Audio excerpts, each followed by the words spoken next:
Vamos dar início, então, aos trabalhos da noite, como de costume, pela prece. Querido Mestre Jesus, reunidos em Teu nome, Senhor, elevamos o pensamento de gratidão pela oportunidade que se renova de nos reunirmos uma vez mais nessa casa que nos abriga sob as bênçãos do Mestre Maior e sob a assistência dos amigos espirituais que conduzem as atividades da SER. Expressamos a nossa gratidão pela oportunidade e pela disposição que ainda temos de oferecer a nossa boa vontade no sentido de cumprir as obrigações em relação à tarefa da nossa instituição. Que possamos, nessa noite, receber os ensinamentos que a palestra nos trará, assimilá-los e conduzi-los ao longo dos nossos dias no enfrentamento das dificuldades naturais da época e do mundo em que vivemos. Tenhamos cuidado de observar os preceitos doutrinários, os preceitos trazidos pelo Mestre, e que a nossa jornada possa, ao final, cumprir o objetivo que se dispõe, e nós possamos, de coração felicitado, dar um passo adiante na nossa longa jornada espiritual. Que o Mestre esteja conosco, que as atividades transcorram normalmente e que cada um de nós possa sair daqui melhor do que entramos e levar conosco esta paz que ora nos visita. Que assim seja. A palestra dessa noite está uma vez mais a cargo do nosso Sérgio Luiz Pacheco. Essa figura que o Rio de Janeiro nos presenteou e que já há 30 e tantos anos ombreia conosco aqui na SER nas diversas atividades, desempenhando cargos da diretoria, no Conselho Deliberativo, mas principalmente no trabalho de difusão doutrinária através das palestras e da coordenação de grupos de estudos. O Pacheco é um trabalhador permanente da nossa casa, mas também desempenha essa atividade em diversas cidades próximas a Curitiba, levando a sua mensagem e a mensagem cristã e espírita a tantos companheiros da região metropolitana de Curitiba. É um trabalhador de todas as horas, e para nossa alegria, é ele que tem a responsabilidade da atividade dessa noite. Sérgio Luiz Pacheco.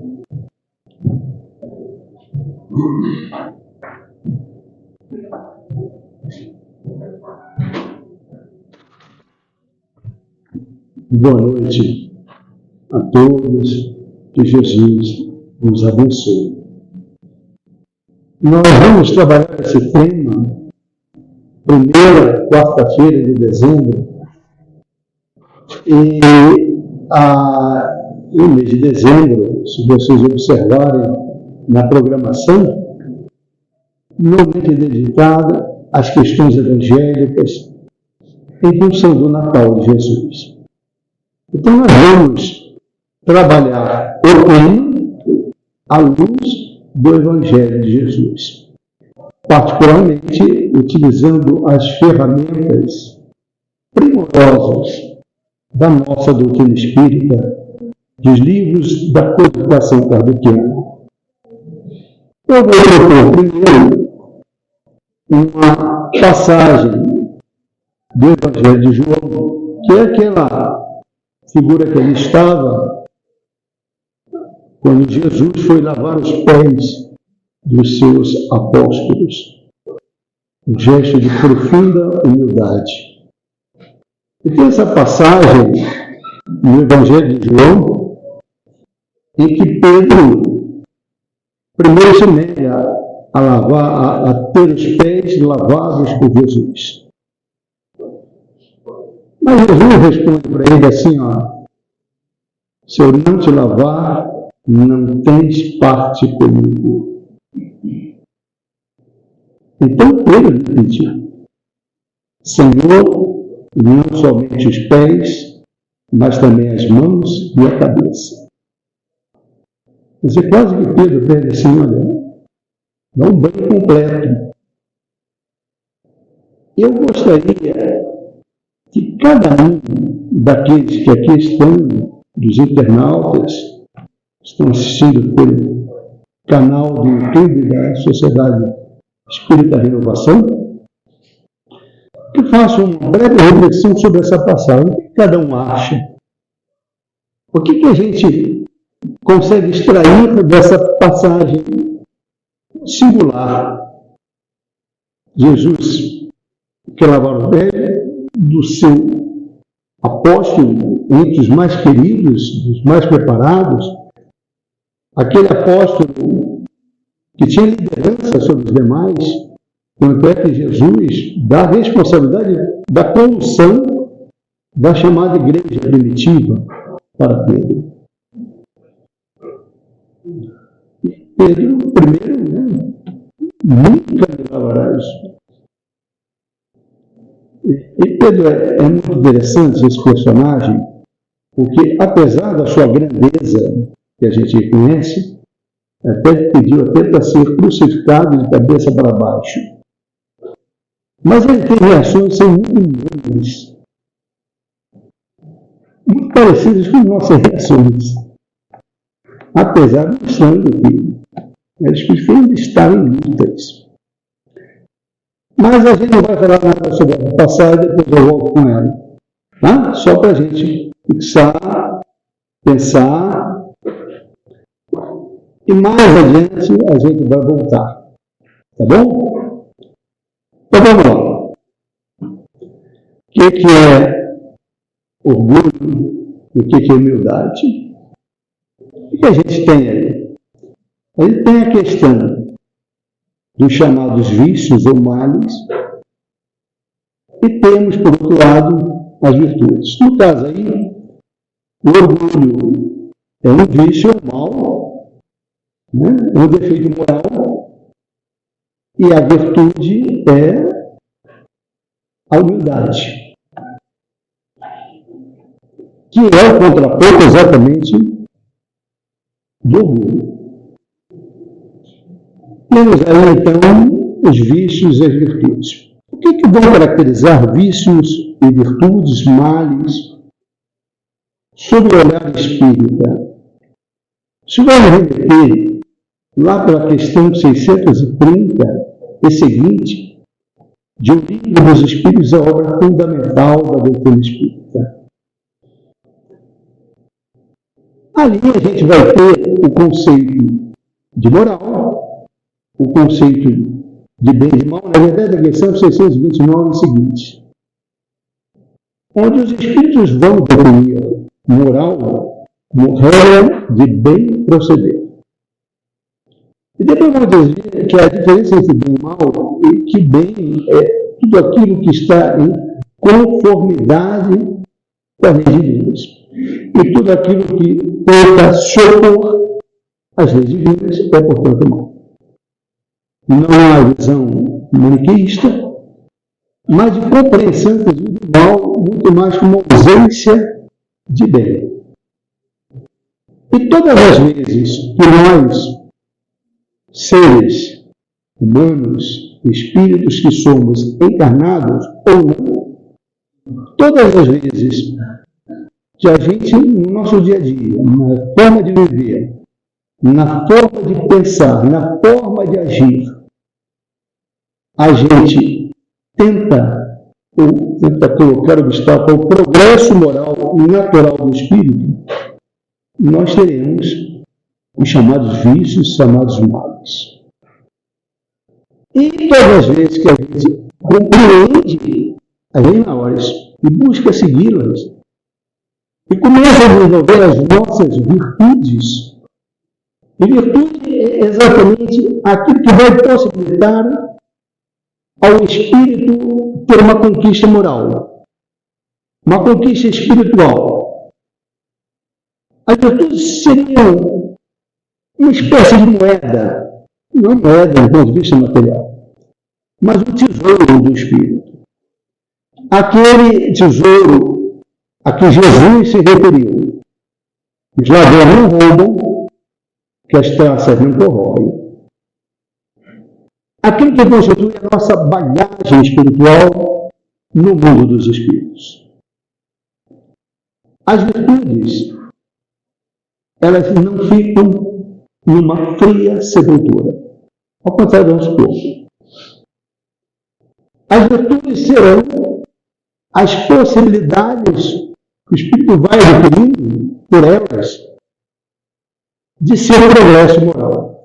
Do espírito simples e ignorante, uma vez criado simples e ignorante, ao espírito de mais alta evolução, são os espíritos puros, como Jesus, os espíritos crísticos, os seres angelicais, seja o nome que a gente possa dar.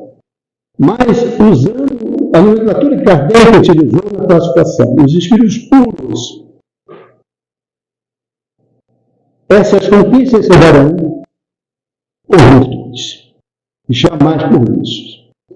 Então, o convite para o progresso moral deve ser abandonar cada vez mais os nossos vícios, os nossos males, e cultivar cada vez mais as nossas virtudes. Né? É um processo de transformação moral. É um processo que não se coloca simplesmente de forma fácil. É preciso conquistar.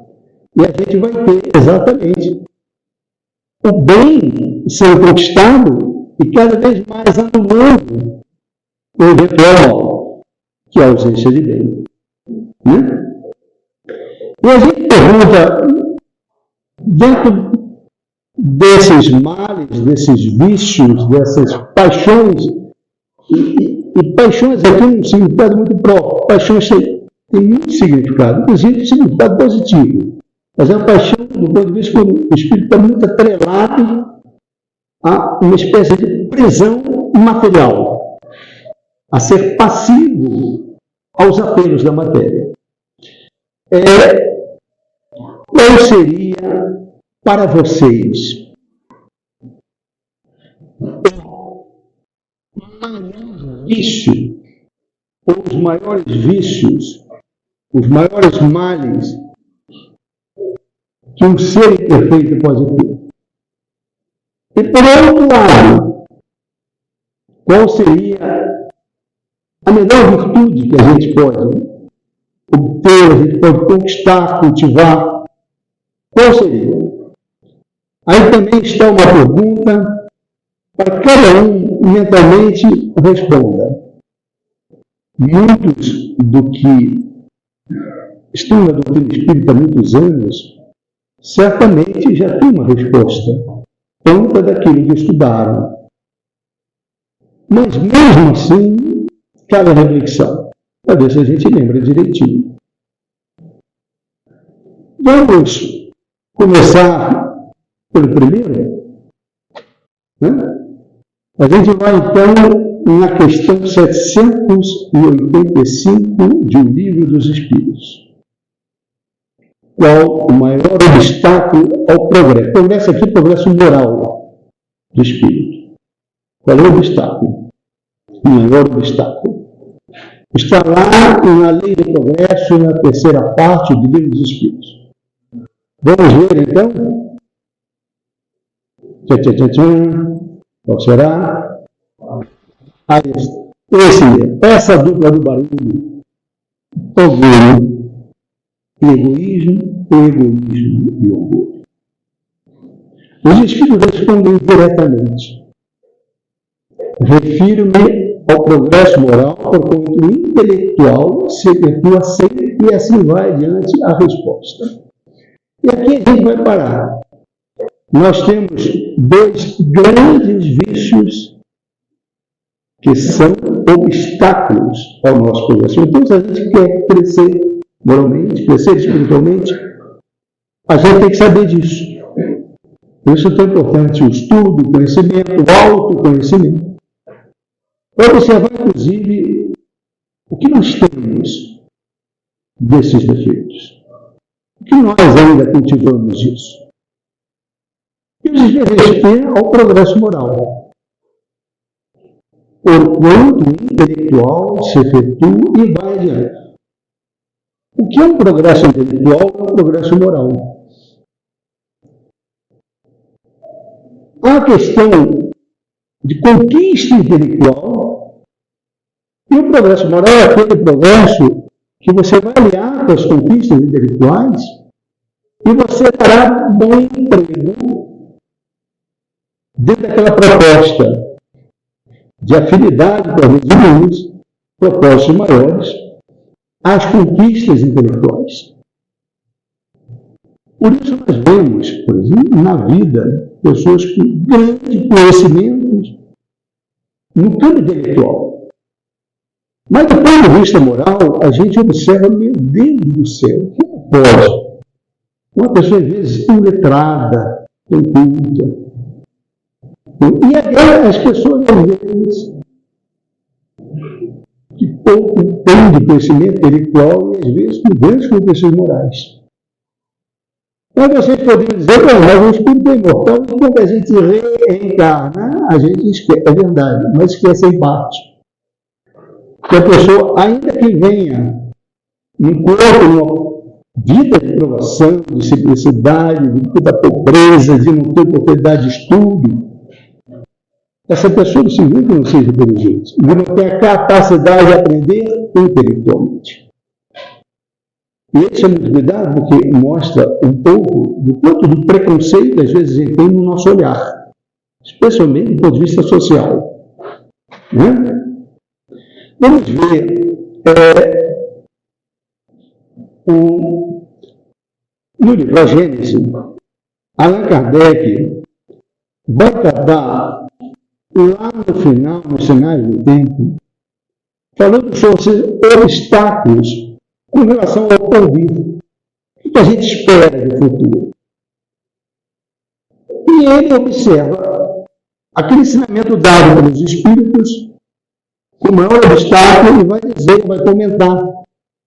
Enquanto o orgulho e o egoísmo dominarem, o homem servirá da sua inteligência e dos seus conhecimentos para satisfazer as suas paixões e aos seus interesses pessoais. A razão por que os aplica em aperfeiçoar os meios de prejudicar os seus semelhantes e de os destruir. Ele faz a menção a esse progresso intelectual. Porque quando o progresso intelectual ele não é revestido do progresso moral, o que a gente obtém do progresso intelectual é contra a gente. É para alimentar ainda mais os vícios, as paixões, os nossos defeitos. E quem sofre não somos nós, é a própria sociedade que nós somos inseridos. Em vez de você pega, por exemplo, né, a dinamite que foi descoberta. E como a dinamite é importante na construção civil, na engenharia civil, mas também os explosivos serviram para matar. Tem servido até hoje. Como é que a gente consegue usar, entendeu? Até porque o avô intelectual acaba sendo neutro. Quem vai dar a direção é o nosso progresso moral. E às vezes é muito interessante porque até nos escândalos, naquilo que tem de mais negativo, às vezes a gente tem conquistas intelectuais muito grandes que devem ser aproveitadas do ponto de vista moral. Bom ensinamento. No pós-guerra, onde faz uma reflexão. Como é que nós chegamos até aqui? O que aconteceu? Ou então, descobertas científicas que vêm dentro de pesquisas que tinham inicialmente um uso militar. Às vezes, um uso de destruição. e depois se mostram com outra utilização.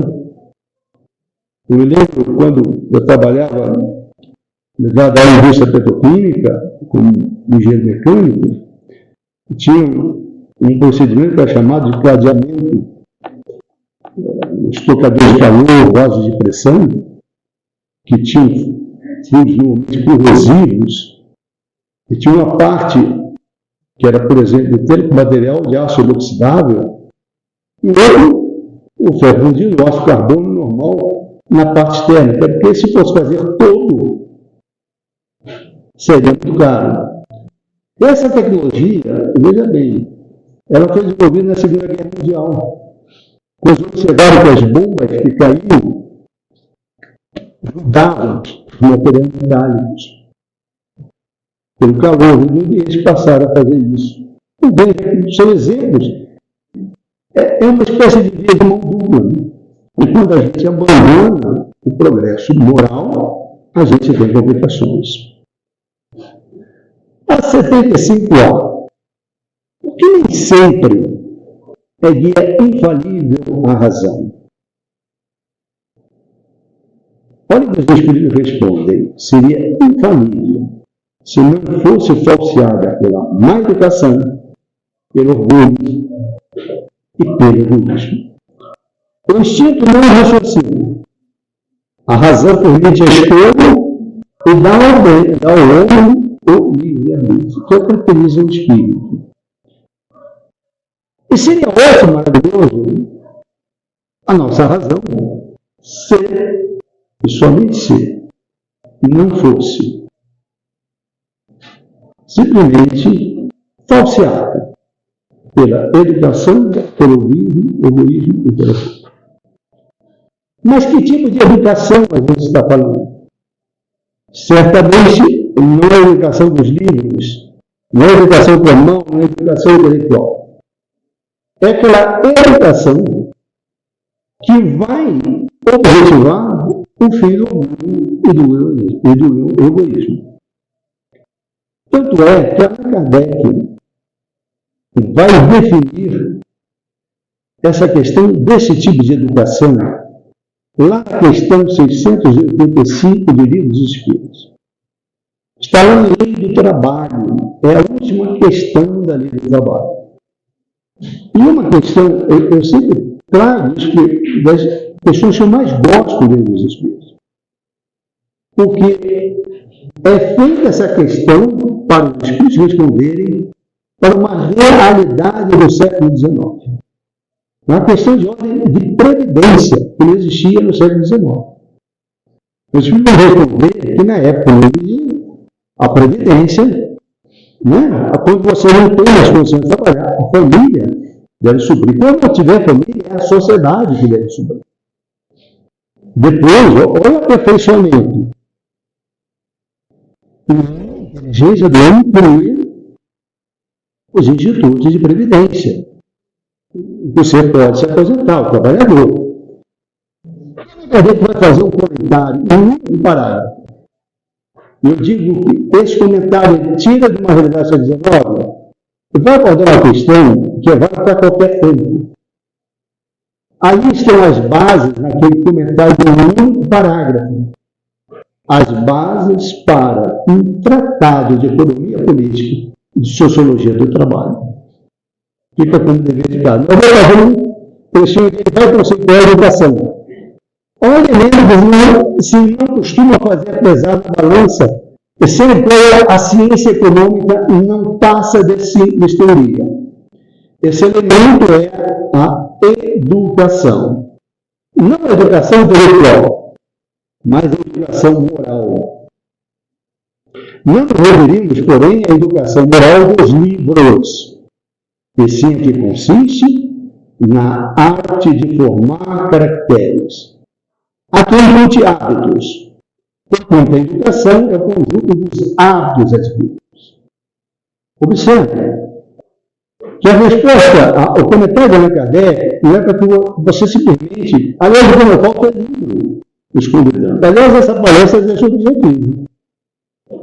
Na literatura espírita não falta livro de livros espirituais nos chamando para essa educação. Mas a gente só vai realmente conseguir autoeducar-se pelo esforço. E prestando atenção nisso. Formando os nossos caracteres para o bem. Incutir hábitos que não sejam prejudiciais ao nosso avanço espiritual. Nós precisamos, aos poucos, cultivando os atos que nos elevem moralmente, para nos tornarmos pessoas melhores para nós e para com os outros. A questão das desigualdades sociais, que saltam os olhos, já no problema do século XIX, hoje, a gente está vendo aí, né? Os cada vez mais ricos, cada vez mais pobres. Brutal desigualdade social. Ora, o que é a brutal desigualdade social de um ponto de vista coletivo? Se não, o que diz a questão 6 vamos ver. É lei da natureza a desigualdade das condições sociais? Jesus Cristo fala direto. Não. Tem nada a ver com Deus. Ainda que sob permissão das leis maiores. A gente erra, inclusive, nas leis maiores. Com permissão. E depois tem o retorno, também da lei. É obra do homem e não de Deus. E aos 6 algum dia essa desigualdade desaparecerá? Os Espíritos dizem que desaparecerá quando o egoísmo e o orgulho deixar de predominar. Olha quantos males por essa dupla do barulho, obstáculos ao progresso. Aquilo que nos deseduca, ao invés de educar, naquela proposta de Allan Kardec, formar caracteres, de adquirir novos hábitos, não. Fazendo exatamente o contrário. Vai produzindo cada vez mais desigualdades. E na famosa das mais bonitas mensagens do Evangelho segundo o Espiritismo de Santo Agostinho, ingratidão de filhos e laços de família. Lá no meio do texto, Santo Agostinho tira essa. Todos os males se originam do egoísmo e do orgulho. Todos. E aí a gente fala uma coisa. Mas esse defeito aqui, esse... pode observar como tudo no fim tem uma ligação. O que significa do ponto de vista de lógica? Se essa é a base desses vícios, se nós combatermos de verdade esses vícios, nós estaremos também cometendo os vícios decorrentes do egoísmo e do orgulho. E não é fácil. Vamos pegar o orgulho, que é o tema mais aqui tratado na nossa reflexão. A gente não imagina quanta gente é orgulhosa. É muito difícil. Tanto egoísmo, mas, sabe, a gente acha que não. Mas vocês querem ver uma coisa? A questão tão importante de perdão. Jesus manda perdoar, não 7 vezes, não 70, 7 vezes 70 vezes. Coloca o perdão na oração chamada do Pai Nosso.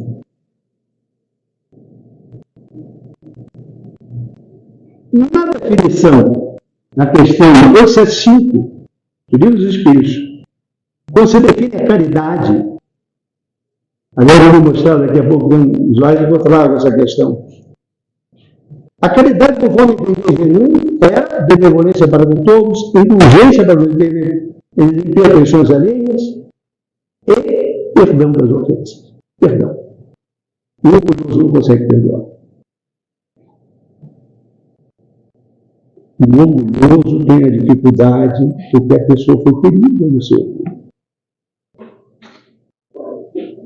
Tem dificuldade de pedir desculpa, ou quando pede, pede pouco. E, gente, às vezes não se dá conta. Às vezes nós acompanhamos por ver que nós estamos errados. Mas a gente arruma um jeitinho, não, mas de querer uma explicação, uma saída para dizer, não, realmente, foi mal. Não é verdade? Observe, isso é um exame que todo mundo deve fazer para consigo. As honrarias da vida.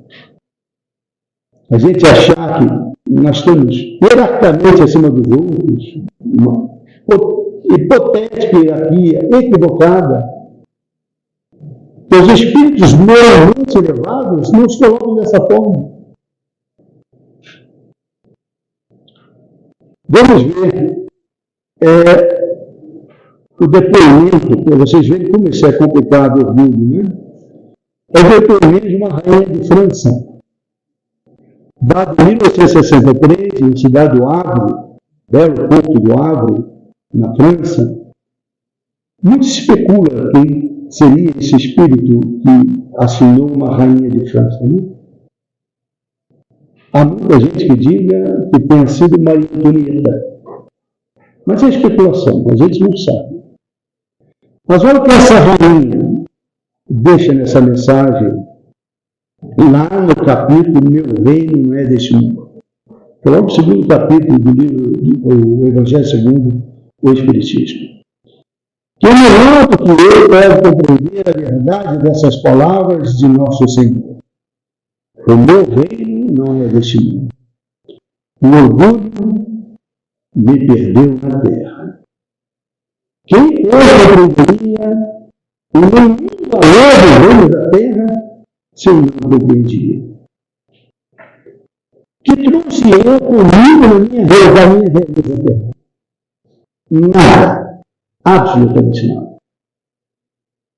Isso acontece em relação aos nossos apegos materiais. Nós não levamos.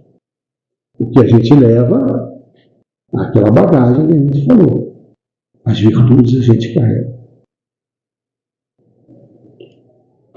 A doutrina espírita é riquíssima em comunicações espiritualizando isso. Do seu estado de felicidade, não é muito espiritual por conta disso, de orgulho, de orgulho. E que às vezes se arrasta no reino espiritual. E às vezes a pessoa descobre que vocês veem que essa questão, você pergunta o céu e o inferno, ou a justiça divina, segundo o Espiritismo, uma das horas da codificação. A segunda parte é de comunicação. Tem os espíritos felizes, ali tem os espíritos que sofrem. Faça um estudo dessas comunicações, para ver o que os espíritos relatam a respeito disso.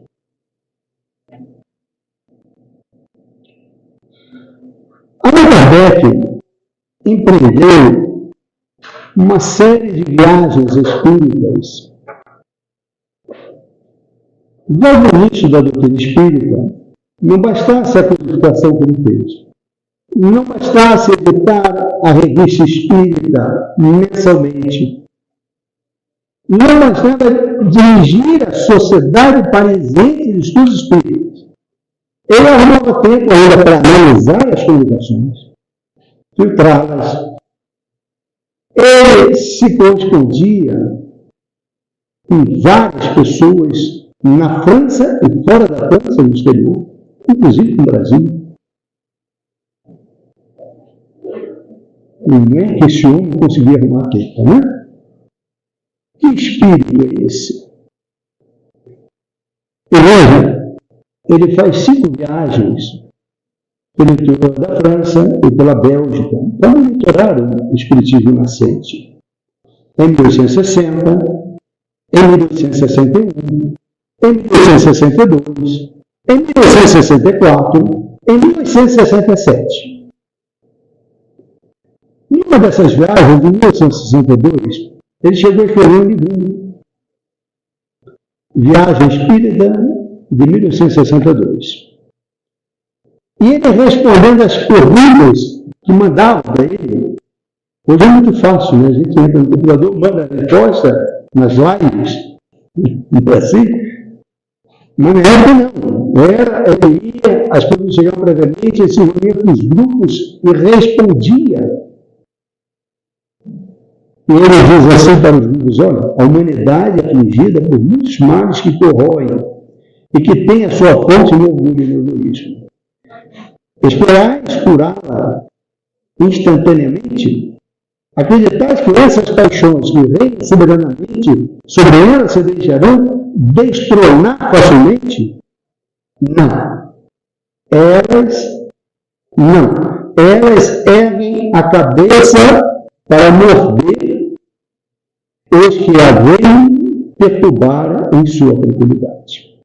Está falando daqueles grupos que estavam sendo contaminados pelo orgulho e pelo egoísmo.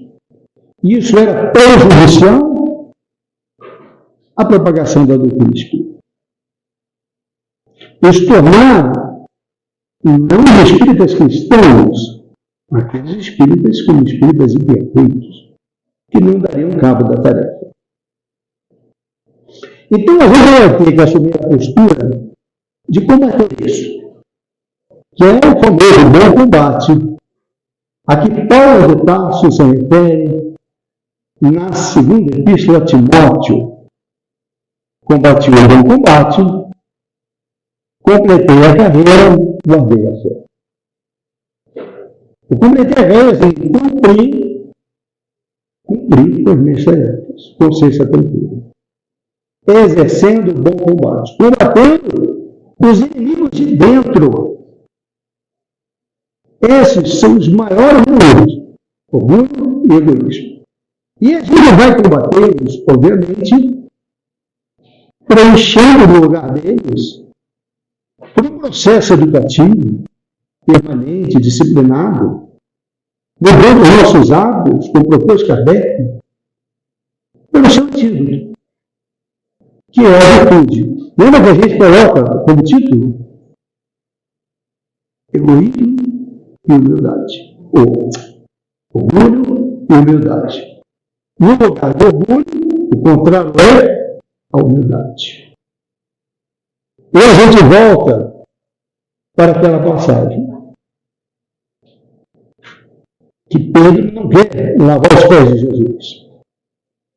Vocês reparam aí, com certo orgulho de Pedro, uma certa falsa humildade. Eu não sou, é muito fácil falar isso.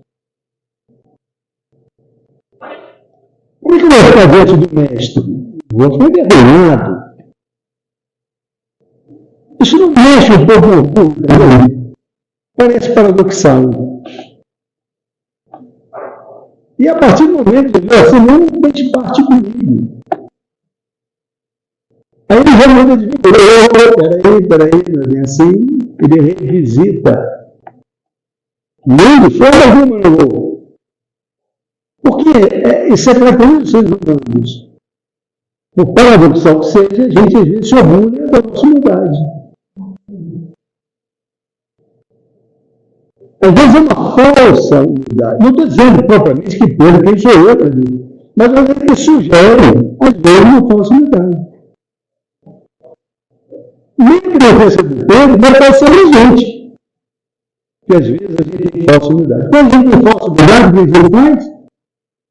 Indiretamente, pelo menos, alimenta o orgulho. As falsas humildades. Então vamos lembrar que toda a moral de Jesus se resume na caridade e na humildade. Isto é, nas duas virtudes contrárias ao egoísmo e ao orgulho. Caridade e humildade. É aquela proposta de substituir, quebrar os paradigmas do mal para os paradigmas do bem. No lugar do orgulho, no lugar do egoísmo, caridade, humildade verdadeira. É um esforço. É ir substituindo. E caridade é muito mais amplo. Caridade necessariamente a caridade desinteressada. E caridade, vamos lembrar aquela questão que eu falei, 8,6, aliás, eu falei o número errado, eu acho que daí é 7,5. Então, retifico aqui humildemente. 8,6 do Livro dos Espíritos, tá? Verdadeiro sentido da palavra caridade, conforme como entendia Jesus. Benevolência para com todos, indulgência para as imperfeições dos outros, perdão das ofensas. Né? E não há nenhuma possibilidade dessa virtude ser recheada de defeitos, de vícios. Ela não vai deixar de ser virtude. Para lembrar que as virtudes têm duas características, a gente pode definir de várias formas, mas tem duas características essenciais, estão na base das virtudes. Uma delas, o desinteresse. E a outra a virtude tem que ser voluntária. A virtude que é decorrente de uma obrigação não é virtude. É um bom serviço feito. É um bom trabalho executado. Ou então aquela virtude que chega assim, vou ensinar meu filho a ser caridade. Vai lá e você vai fazer um trabalho voluntário numa instituição tal, de tal hora, senão você não vai ter mesada. Isso é um trabalho voluntário. Vocês podem dizer, mas eu estou tentando fazer o que ele tente de outra forma. Até pelo conceito de virtude. É ser voluntário. Ser da sua vontade. E não ter qualquer interesse oculto. Então a caridade verdadeira, a humildade verdadeira, ela é desinteressada. E é voluntária. Quando a gente vai no sermão da montanha, no sermão do monte, lá no capítulo 5, nada mais é menos do que 3 das bem-aventuranças são ligadas ao tema da humildade. Bem-aventurados os pobres de espírito, deles é o reino dos céus. Os pobres de espírito são os simples, os humildes. Bem-aventurados os mansos, porque herdarão a terra. A mansidão é uma característica de quem é humilde, de quem é de paz, que não se enche de orgulho para as suas próprias razões. Bem-aventurados os puros de coração, que verão a Deus. É aquele que não tem uma segunda intenção. Os orgulhosos estão sempre com uma segunda intenção. Os egoístas também. Tanto é que Jesus compara o reino dos céus para dar lição aos puros do coração, às crianças, à infância.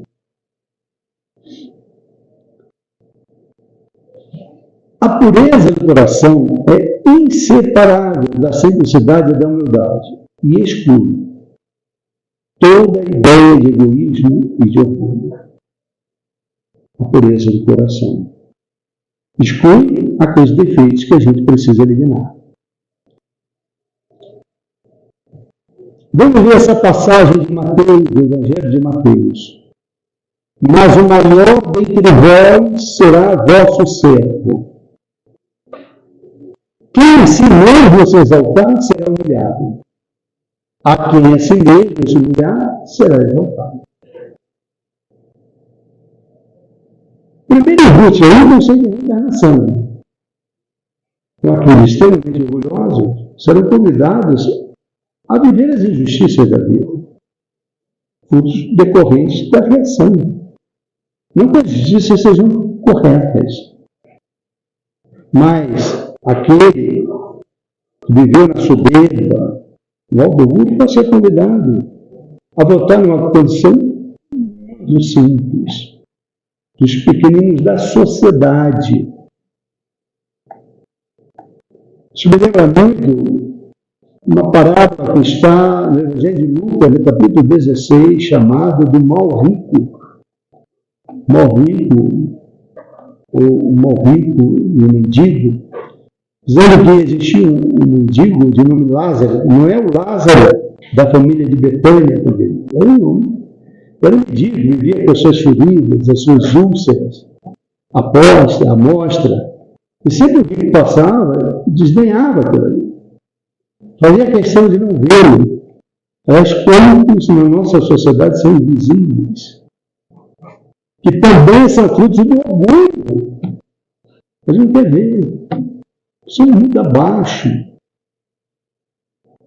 O egoísmo também. E os dois desencarnam. Então eles encarnam. Esse rico está numa condição de sofrimento no mundo espiritual. E quem ele observa uma condição de esplendor no mundo espiritual. Lázaro, o mendigo, aquele que vivia com suas úlceras, que vivia das migalhas dos outros.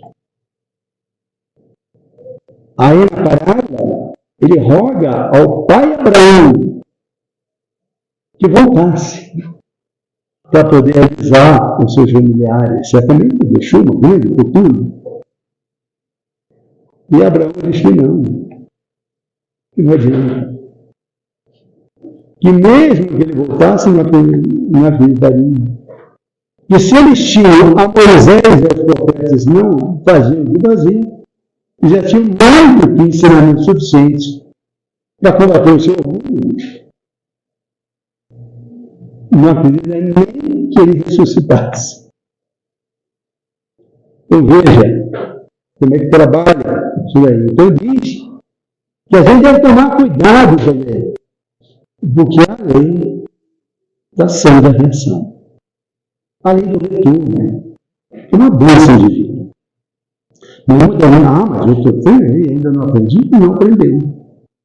Tem mais de 2.000 anos o cristianismo na Terra. E a Terra é o que é.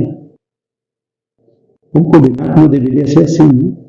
Se todos nós observássemos os ensinamentos de Jesus, nós não teríamos os problemas que temos hoje.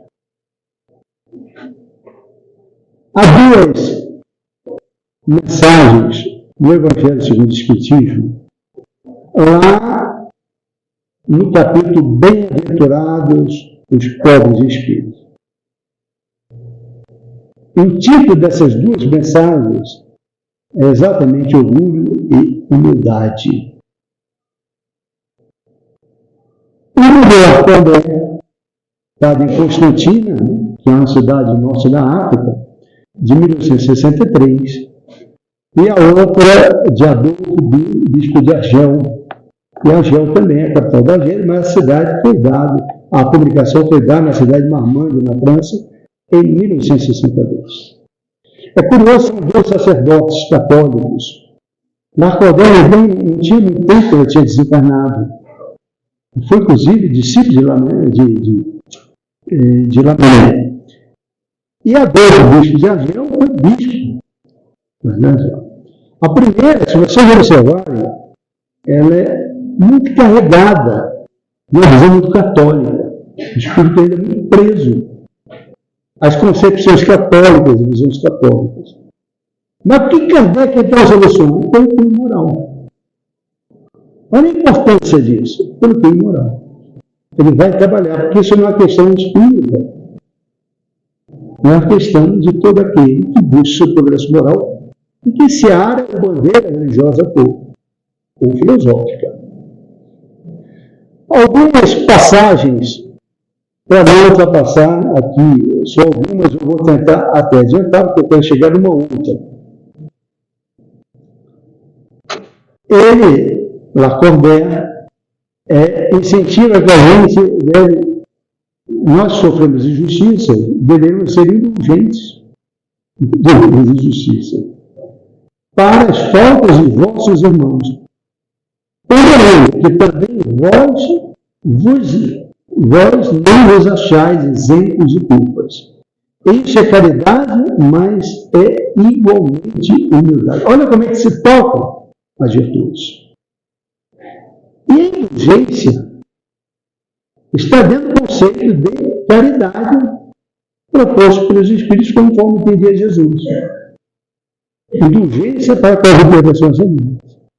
E quando a gente faz isso, a gente entende que o outro pode errar é um gesto de humildade, se for sincero. Quando a gente se coloca na posição daquele juiz implacável das ações alheias, determinado pelo nosso orgulho, isso é impossível de fazer. A gente vai sempre botar dedo no erro dos outros, esquecendo das próprios erros. Isso é orgulho, na vida. E que entende a caridade, que é a ação tão importante para desfazer aquela dúvida do barulho, neutralizar.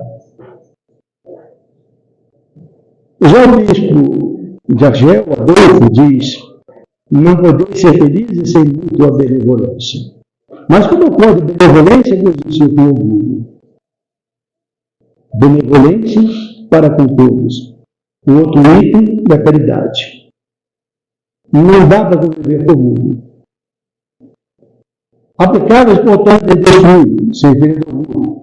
Se não quisermos perpetuar as funestas consequências, unicamente se vos oferece para isso mais do caminho. Tomadas para a regra invariável do vosso proceder a lei do Cristo. Lei que tendes repelido ou falseado em sua interpretação. Qual é a lei do Cristo? A lei do amor. Ele resume toda a lei que houvesse: amar ao próximo como a ti mesmo, a Deus acima das coisas e ao próximo como a ti mesmo. Não foi isso? Resume? Essa é a lei. Porque a vez de ter em maior estima o que brilha em canto os olhos do que toca o coração?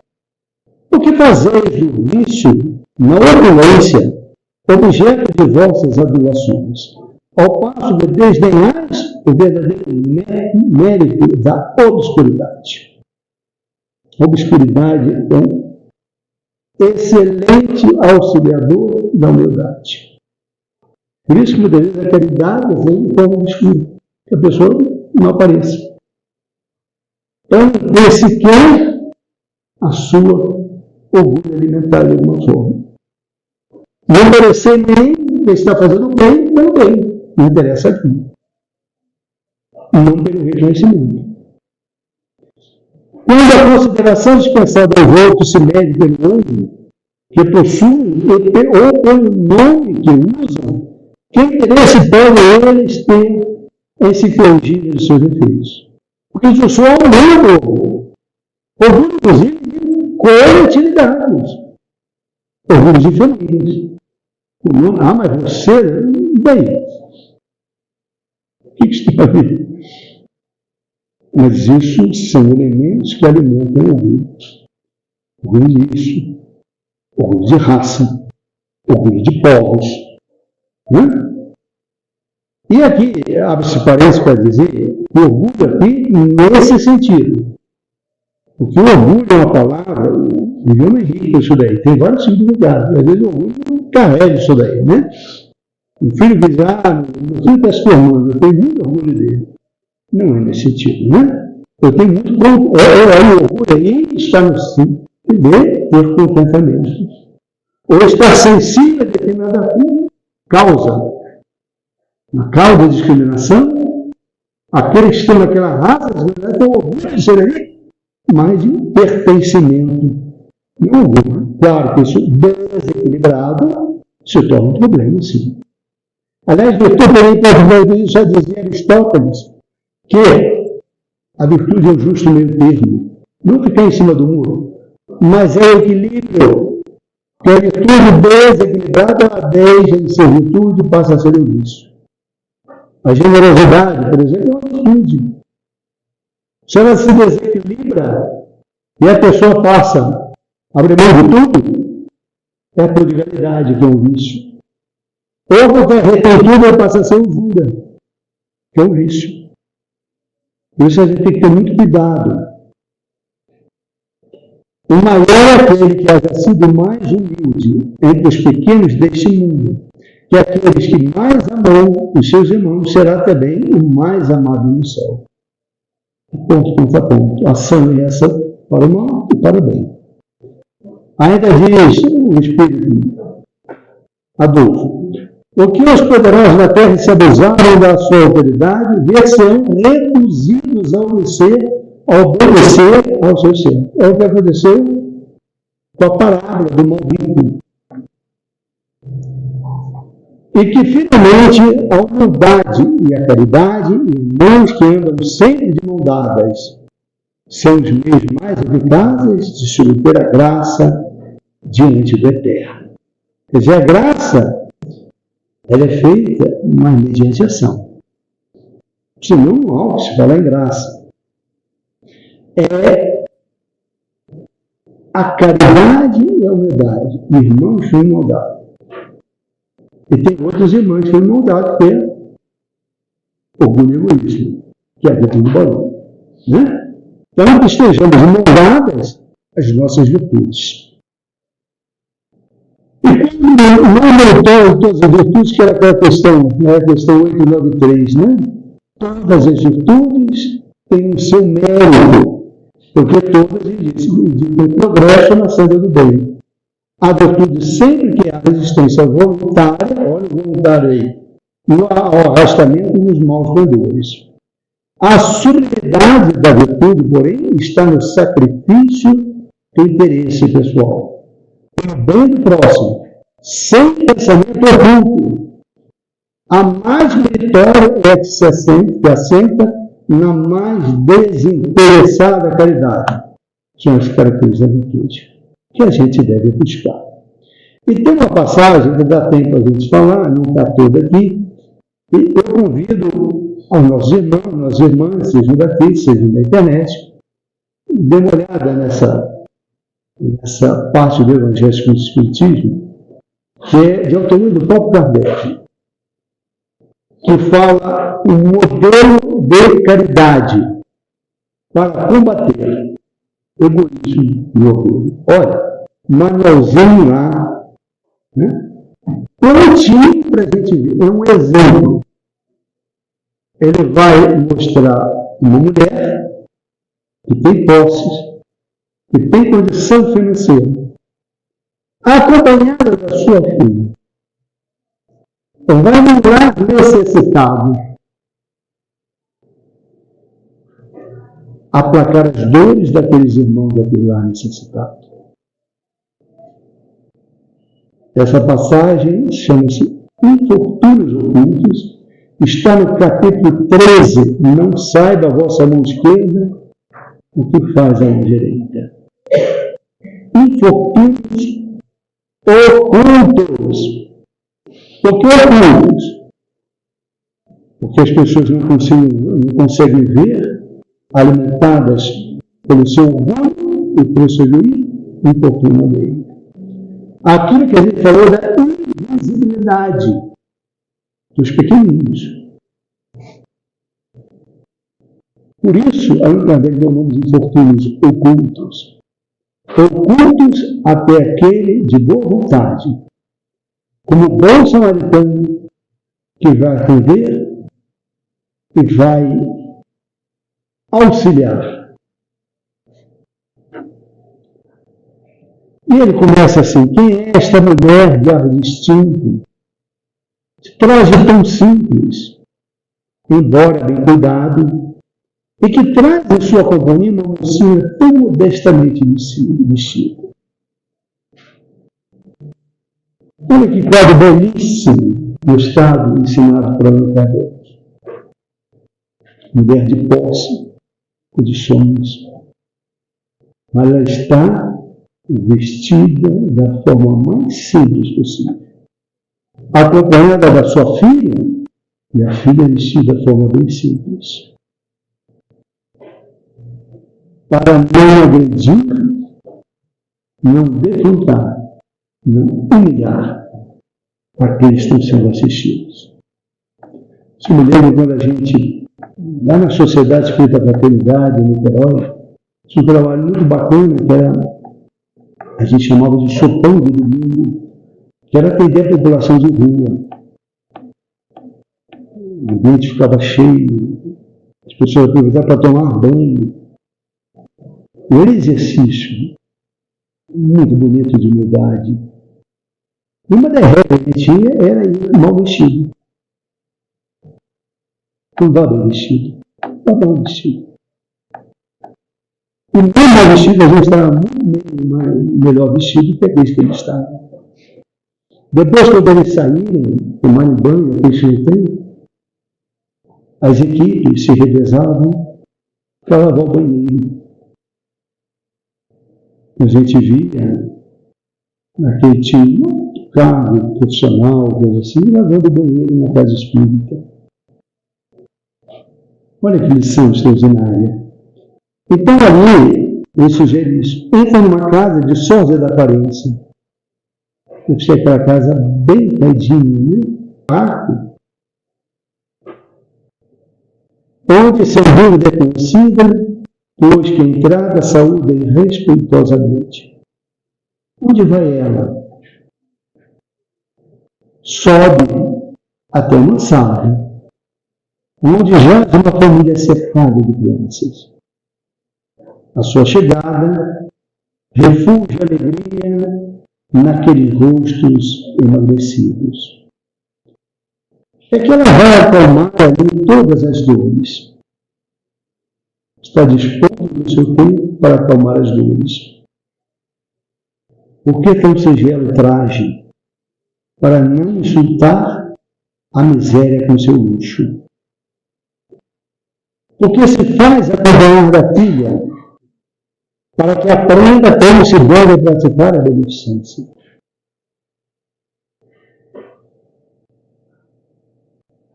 Aqui eu pulo e vocês vão depois ler, que belíssimo. A criança quer ajudar também, vai dizer depois. Vai querer oferecer uma pequena quantia e a mãe não deixa. Sabe por quê? Ela ainda não tinha condição de trabalhar para dar aquilo que você foi do seu trabalho em benefício dos outros. Então, por enquanto, ela ainda estava na condição de auxiliar. Olha que ensinamento maravilhoso para se combater orgulho e egoísmo, especialmente orgulho aqui. Olha que humildade.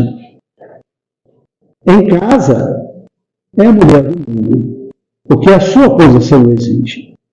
Ignora, porém, o que faz, porque ela não deseja outra aprovação, além da de Deus e da sua consciência.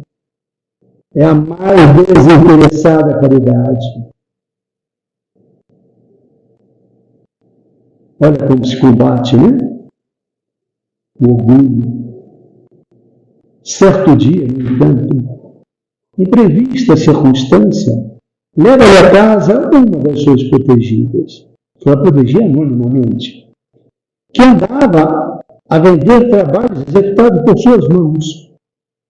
Esta última, ao vê-la, reconheceu nela sua benfeitora. E o que é que ela faz? Silêncio. Ordena-lhe a Senhora. Não digas a ninguém. Não que eu tivesse vergonha de ajudar. É que Jesus assim fazia. A caridade era não. A partir do momento que ela se projetasse, ela poderia ser tentada pelo orgulho. O orgulho de fazer, por exemplo, a caridade. De ter ou estabelecer uma relação de troca. E a verdadeira caridade é desinteressada. É o bem pelo bem. Neste mês, que mês de Natal, nada melhor do que a gente começar esse mês fazendo as reflexões de como, de forma melhor que a gente tem para servir ao Mestre Nazareno. Quando a gente segue a sua lei proposta, a lei do amor. E Natal sempre é bom para a gente fazer essas reflexões. Muitos de nós podem dizer, mas o Natal é apenas um dia. O ano tem 365 dias. Mas é uma data que nos leva a isso, pelas nossas imperfeições. Mas se você está incomodado de fazer isso só uma vez por ano, que bom que fique incomodado. Faça mais. Faça 365 vezes por ano. E mude os seus hábitos, como propôs a verdadeira educação dita por Allan Kardec. Os hábitos passam a ser adquiridos para o bem, em benefício do próximo, para as nossas conquistas morais. Vamos formar os nossos caracteres do bem, a despeito de nossas tantas imperfeições. Vamos lembrar daqueles que sofrem, daqueles que padecem, daqueles que nos atendem, estendem a mão. E tantas vezes a gente finge que não é conosco. Vamos visitar o nosso orgulho verdadeiramente. Vamos olhar para dentro. Diante de cada ação. Vamos praticar a regra áurea. Fazer aos outros o que gostaríamos de fazer conosco. Vamos lembrar que as multimilenares leis de Manu na Índia já estabeleciam a obrigação de amar e de servir. 7 séculos antes de Cristo, na China, o sábio Confúcio exaltou: não façais aos outros o que não quereis que vos façam. Isso é nada mais, nada menos do que a regra áurea na sua forma negativa.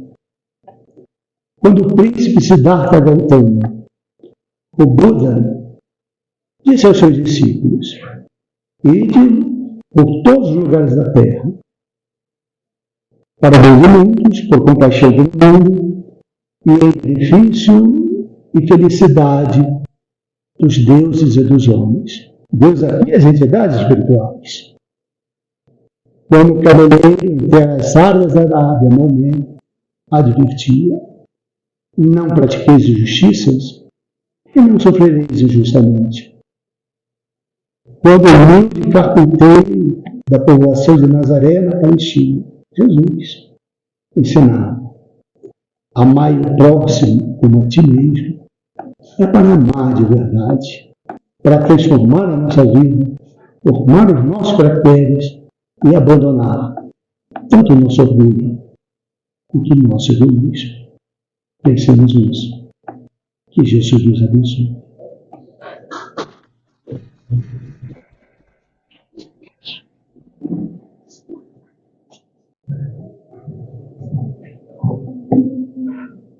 O nosso agradecimento ao Pacheco pela palestra tão oportuna, né?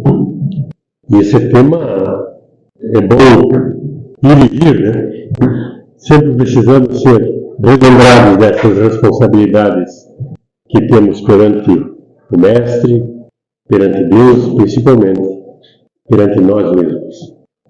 Uma palestra que nos propicia material para reflexão por muito, muito tempo. Muito obrigado, Pacheco. Eu tenho, a pedido da diretoria, queremos lembrar que as atividades da SER continuam normalmente nesse mês, sem interrupção de fim de ano.